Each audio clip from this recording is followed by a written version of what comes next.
Андрей Андреевич, здравствуйте, ученик. Помогите, пожалуйста, советом. У меня катастрофическая проблема со сном. Проходил у вас марафон. После него сон стал лучше. Потом я прошел марафон, и сон ухудшился. Что я делаю не так? Как мне можно вернуть здоровый сон? Итак, первое, что необходимо знать в случае, если у человека есть нарушение сна. Есть два типа заболеваний, которые имеют одну и ту же первопричину. Это остеохондрозы и неврозы. И одно и другое, в общем-то, связано с тем, что у человека очень большие физические нагрузки, эмоциональные нагрузки, психические нагрузки.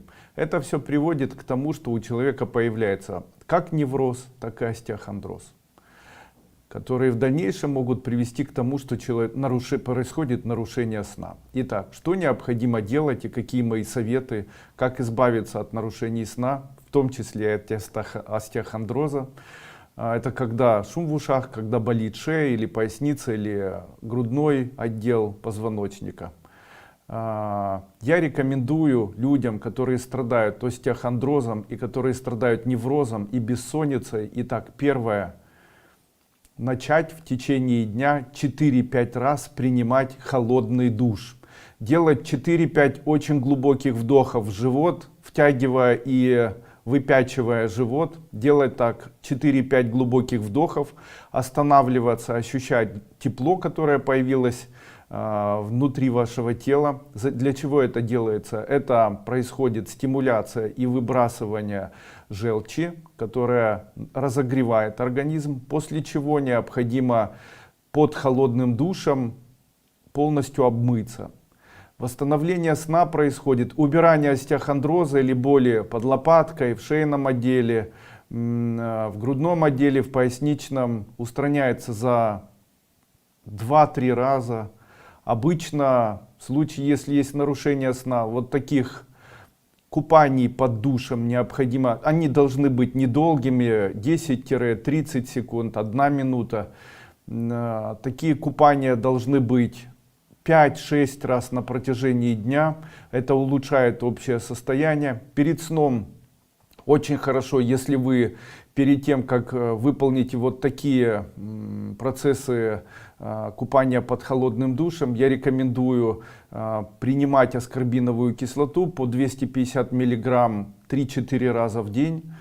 Можно принимать препарат Адаптол медицинский, можно принимать наши капли, которые называются капли Дремин.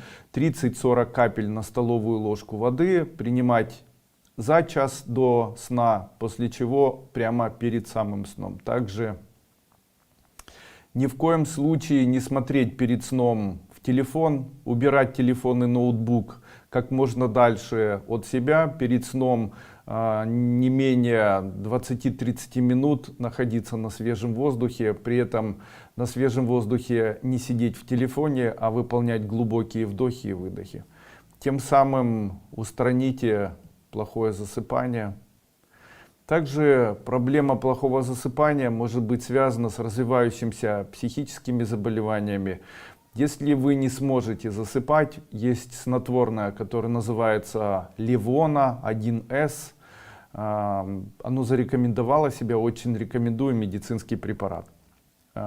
Из моих препаратов Дремин. Также в случае, если засыпание все равно не происходит, если сон не появляется, есть два варианта. Первый вариант — обратиться все же к врачу-психиатру, пусть поставит диагноз. В случае, если это заболевание психиатрическое, то можно пролечить его, допустим, путем введения сироквели или квитерона на